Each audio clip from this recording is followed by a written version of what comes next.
Hey guys, I'm going to be doing an unboxing of the GX Pump E-5k2. This is going to be a little bit of a longer video than I normally do because this is a very expensive pump, and I'm assuming if you're watching this video or considering this pump, you want to know as much information about it as you can, especially regarding packaging, if it's packaged well, if it's going to be damaged in freight, etc. So this did come in an outer cardboard box that I have removed, and this is like the actual little frame that it's built into. You are going to need a drill that has actual, well, look like drywall screws, honestly, that are holding this frame together.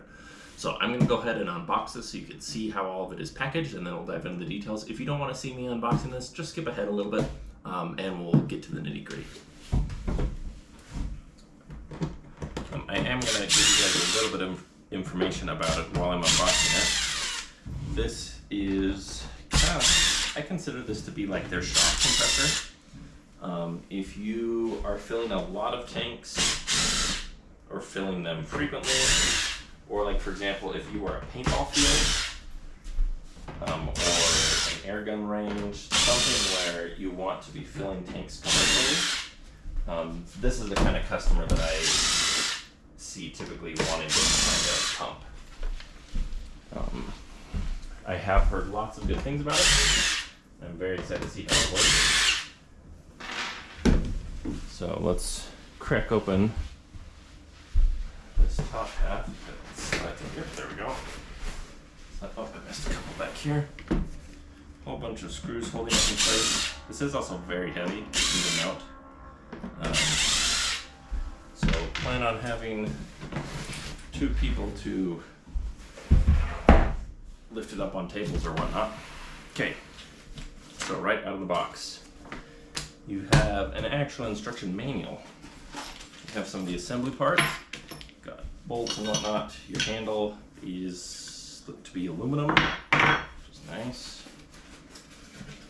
Now there is, let me move this camera a little bit so you can actually see down at what I'm looking at here as we look at this here.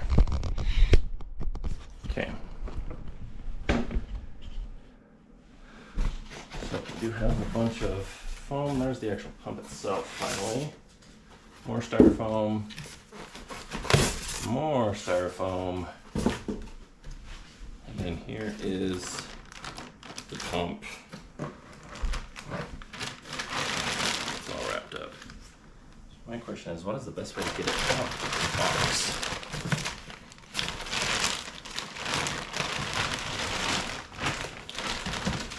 Okay, we're gonna go ahead and add these handles on because I don't think I'm gonna be able to lift it up and out otherwise.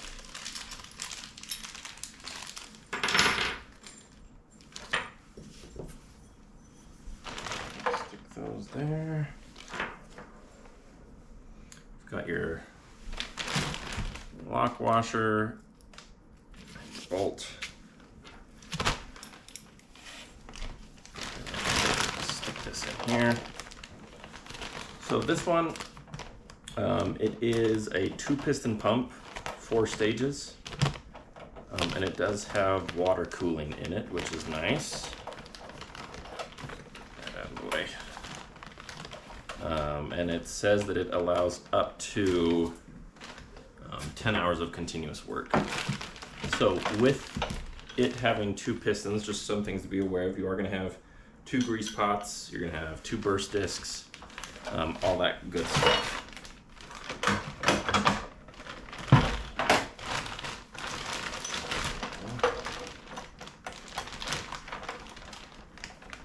Now, it might just be easier to disassemble the box to get this out. As annoying as that is. I thought this might be one of those kind of like breakaway boxes, but it does not appear to be. You know, a lot of these boxes, you'll undo some straps on it and then the sides just fall away, which is super convenient and nice. But this one is stapled all the way down, which, you know, I suppose makes it stronger for shipping. You don't want your $2,000 pump to get damaged while it's being shipped.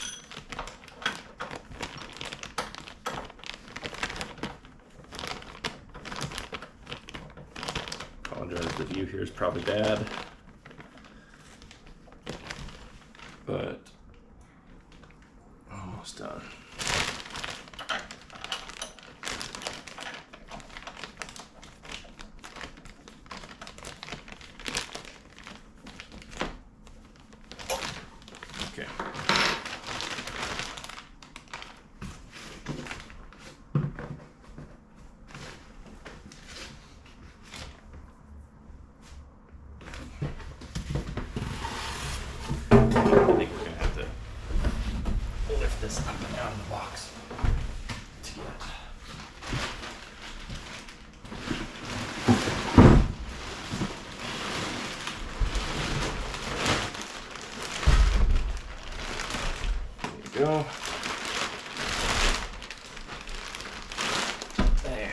now we're on the wheels. Okay, let's readjust that camera now, shall we? See this a little bit better as we go through what you get. Out of the way.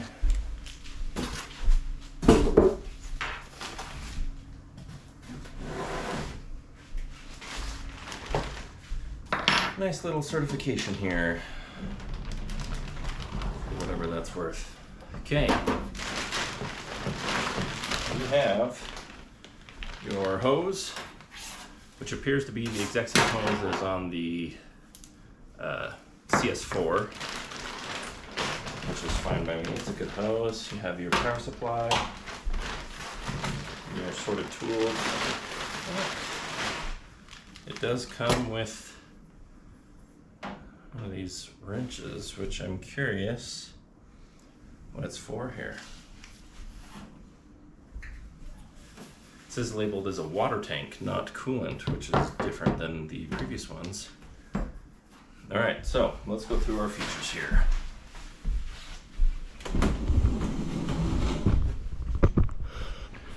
So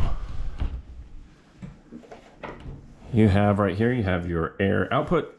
I mean, this is stuff that you're going to be used to on pretty much any other pump. So you will attach your hose here. You have your bleed valve, make sure that's open before you start it. Just look at what kind of bleed valve they have. Yeah, so I like these kind. So this one just has a little nub on the end that seals the air. Some of these just have a little ball in them. Oh, there is a little ball. Okay, so no, there is a little steel bearing in there. So if you leave this bleed valve open and tilt it, that will come out and you won't hold pressure anymore. This is true for several other types of pumps as well. Now, we have our meter hour, which is a weird way to say that. Your hour meter, so it does keep track of how long it's been running. You have your nice little start, stop.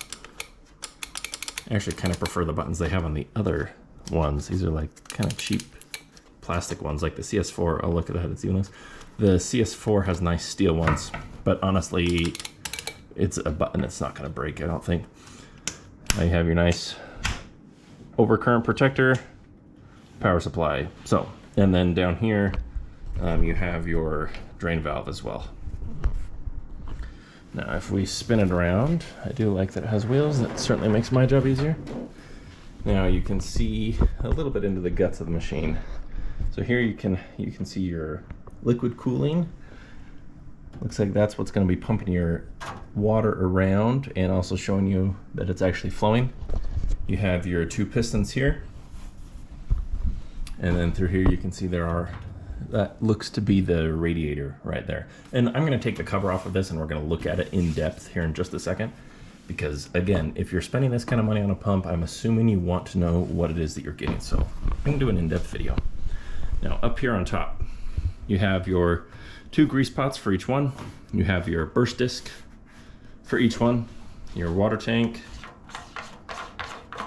right there. Add automotive coolant to the water tank. Interesting labeling. Okay. And then you have your pressure gauge here that you set. This also looks to be the same pressure gauge, or at least very similar to the one that is used on the CS4. So that's good. It's proven to be reliable for me at least. Okay. Now, that is all there is externally that we really need to pay attention to. So let's tear this down before we fire it up and just look at it, show you guys what it is that you're getting. So we can just leave the handles on, it looks like. So I'm just gonna pop off all these little screws here. Again, if you don't want to see the minutia here, just skip ahead a little bit and I'll be done with that. I'm going to try to go into as much detail for the folks that want it as I can. Looks like the design is all basically the same as the CS4, sorry. As far as the plate that goes over the top.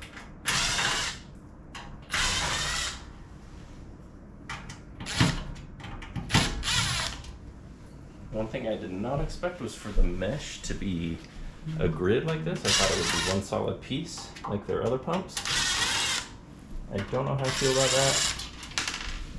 I guess it probably improves the airflow inside. And it's nice that you can see into the machine, but personally I like having a nice piece of steel between me and anything that is getting up to extremely high pressure. But maybe that's just me.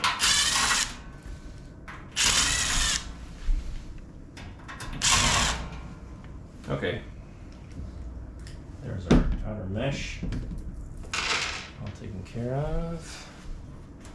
So take the cap off as well. And I think I need to take off the hose too, won't I? Oh, maybe not. Oh, we missed one.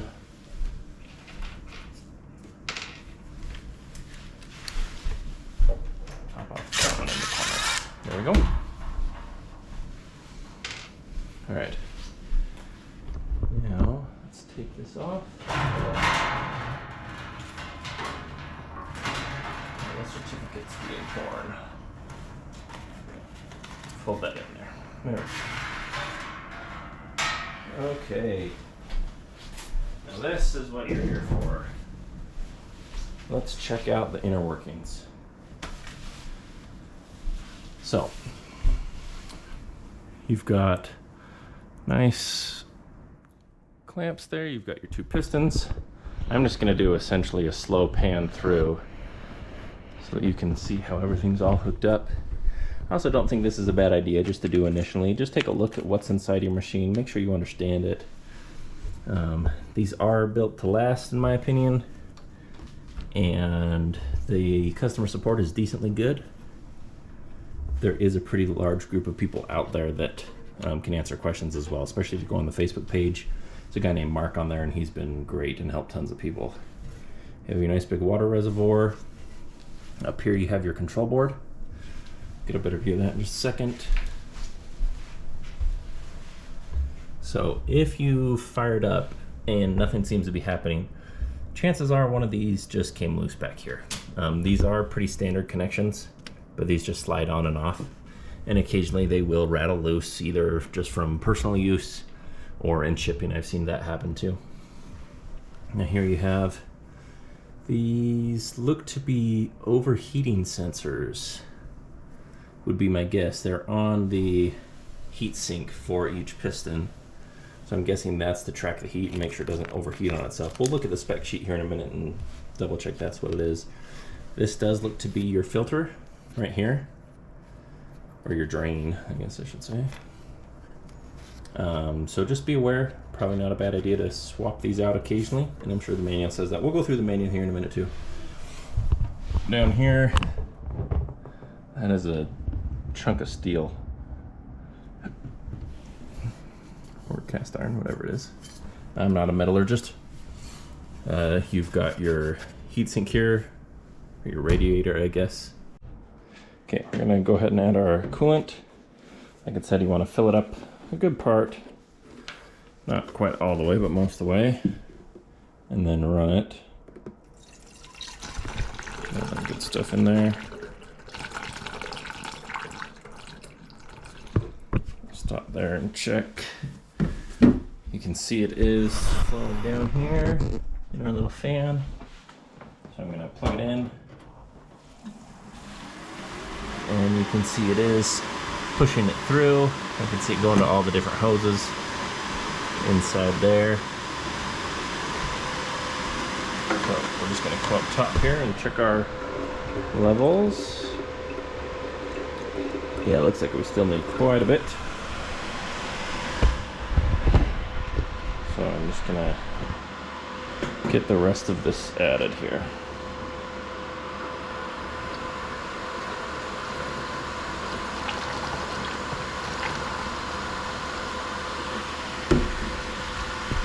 Check again. Looks pretty good. A little bit of space between the top and the liquid, which is what we want. Let's fire this bad boy up. So we're going to go ahead and the cap in. And I'll spin this around so we can go through the controls one more time before we get it going. Okay. So here we are. So again, make sure your bleed valve is open. Go ahead and attach your air hose there. We're going to go ahead and hit start. You can hear it running there. Now we're going to add our pressure source here. Close our bleed valve.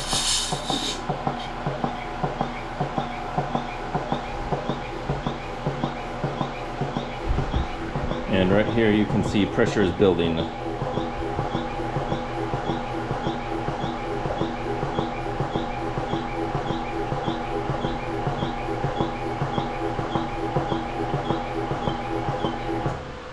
Stop right there, just like it should. Now, I'm just using this for demonstration purposes, but this could be a tank, this could be an air gun, or whatever. So then you're gonna open your bleed valve, and then you're good to go. So that is the basic functionality that you have there. It's a pretty sweet pump. Honestly, I'm impressed. I didn't think it would be this large or heavy duty. I really like that it has the wheels. I think that is a game changer for this sort of thing. It also comes with a whole bunch of extra O-rings. It looks like it comes with the burst discs that you'll need too. Yeah, you've got your burst discs in there, extra springs, all sorts of extra parts. Real quick, let's look at, I'm gonna shut this off so I don't electrocute myself with a touch of wire. Show you how to fill up the grease tank. So all you do is unthread this, and then right in there you will just add your grease once this is empty. There is that little rubber gasket in there that is supposed to be there. So you just pull this off, fill up the grease. If the gasket is on the end of this little thing, which often happens, then just pull it off and stick it back in there. And top this off with your food safe grease. Now also notice, don't turn your grease screw before 4 to 6 hours of use. When it's talking about the grease screw, it's not talking about this whole piece. It's talking about this one right here specifically. This is what pushes the piston down, not this piston, but you know, the thing that pushes the grease and introduces more grease into the system. So this is what it's referring to when it says grease screw, not this larger piece. But there you go. So let's just go through this one more time. Watch the coolant levels. I do like that you can keep an eye on your coolant while it's all running.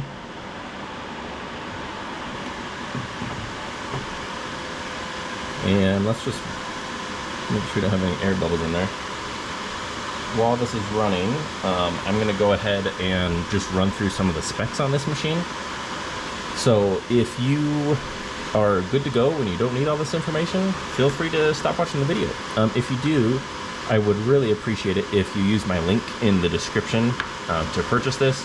It doesn't cost you anything extra, but it really helps support the channel and lets me keep doing what I do. So let's go through the details. So 2 pistons, 4 stages, and it will fill up to 5,800 PSI easily. It will fill most rifles within 2 or 3 minutes. It has 1,200 watts of max power, and it will fill stuff even over 20 liters, like 20-liter tanks or larger, because it has a 10-hour runtime. So you can fill really big stuff. It does have the auto stop, like I showed you. I mean, honestly, at this price point, I'd be shocked if it didn't. And the moisture filter that we looked at. So I would check that occasionally, especially if you live in a humid area, you might need to change that out.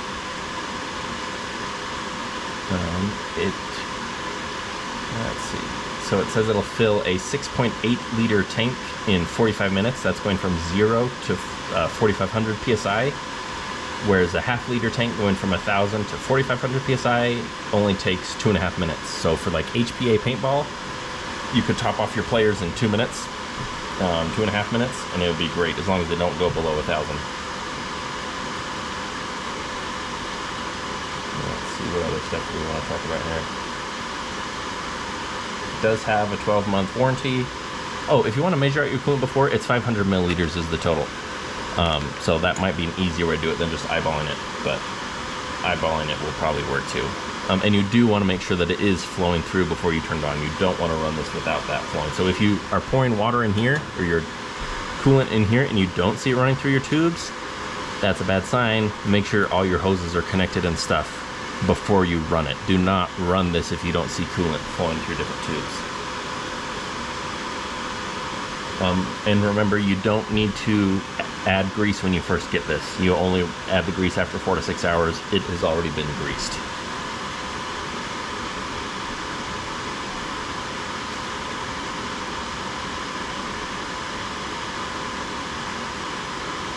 And you only turn it 1/3 of a turn every 10 to 12 hours once you've been running it.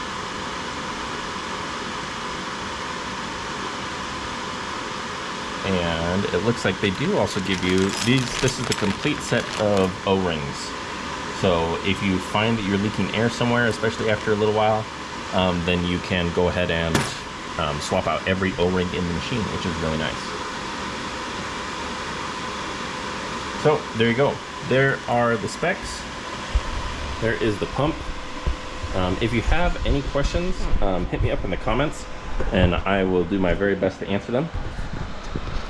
You can see we now have gone up 1 on our little hour meter, or meter hours they say, but there it is.